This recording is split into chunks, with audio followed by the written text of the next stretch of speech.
ನೀವು ವೆಜಿಟೇರಿಯನ್ನ ಆಗಿದ್ರೆ ಈ ರೆಸಿಪಿನ ಮಸ್ಟ್ ಟ್ರೈ ಅಂತಲೇ ಹೇಳ್ತೀನಿ. ನಾನಿವತ್ತು ಮಾಡ್ತಾ ಇದ್ದೀನಿ ಎಗ್ ಕೈಮಾ ಗ್ರೇವಿ. ಈ ರೆಸಿಪಿನ ಮಾಡೋಕ್ಕೆ ಮೊದಲು ಮೊಟ್ಟೆನ ಬೇಯಿಸಿ ಸಿಪ್ಪೆ ಬಿಡಿಸಿ ಅದನ್ನು ತುರಿದು ಸೈಡಲ್ಲಿ ಇಟ್ಕೋಬೇಕು.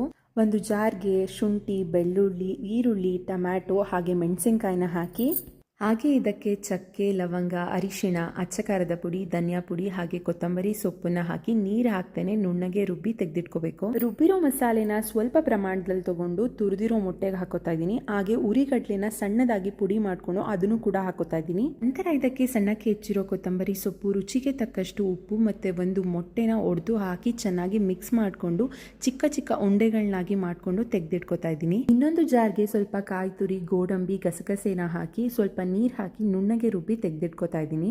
ಈಗ ಸ್ಟವ್ ಮೇಲೆ ಪಾತ್ರೆ ಇಟ್ಟು ಅದಕ್ಕೆ ಎಣ್ಣೆ, ಹೆಚ್ಚಿರೋ ಈರುಳ್ಳಿ ಹಾಗೆ ರುಬ್ಬಿರೋ ಮಸಾಲೆನ ಹಾಕಿ ಚೆನ್ನಾಗಿ ಫ್ರೈ ಮಾಡಿ ನಂತರ ಅದಕ್ಕೆ ರುಬ್ಬಿರುವ ಕಾಯಿ, ಗೋಡಂಬಿ ಪೇಸ್ಟ್ನ ಹಾಕಿ ರುಚಿಗೆ ತಕ್ಕಷ್ಟು ಉಪ್ಪು ಹಾಗೆ ಸಾಕಾಗುವಷ್ಟು ನೀರನ್ನ ಹಾಕಿ ಚೆನ್ನಾಗಿ ಕುದಿಸ್ಕೋಬೇಕು. ಕುದೀತಾ ಇರೋ ಮಸಾಲೆಗೆ ಒಂದೇ ಕೈಮಾ ಉಂಡೆಗಳನ್ನ ಹಾಕಿ ಚೆನ್ನಾಗಿ ಬೇಯಿಸ್ಕೊಂಡ್ರೆ ಎಗ್ ಕೈಮಾ ಗ್ರೇವಿ ರೆಡಿಯಾಗಿರುತ್ತೆ. ಇದಕ್ಕೆ ರೊಟ್ಟಿ ಮತ್ತು ಚಪಾತಿ ಒಳ್ಳೆ ಕಾಂಬಿನೇಷನ್. ನೀವು ಒಂದ್ಸಲ ಮನೆಯಲ್ಲಿ ಟ್ರೈ ಮಾಡಿ ಹೇಗಿತ್ತು ಅಂತ ನನಗೆ ಕಮೆಂಟಲ್ಲಿ ತಿಳಿಸಿ. ಇದೇ ಥರ ಕುಕಿಂಗ್ ವಿಡಿಯೋಸ್ಗಾಗಿ ಅನೂಸ್ ಲೈಫ್ಸ್ ಆ್ಯಂಡ್ ರೆಸಿಪಿನ ಫಾಲೋ ಮಾಡಿ. ಧನ್ಯವಾದಗಳು.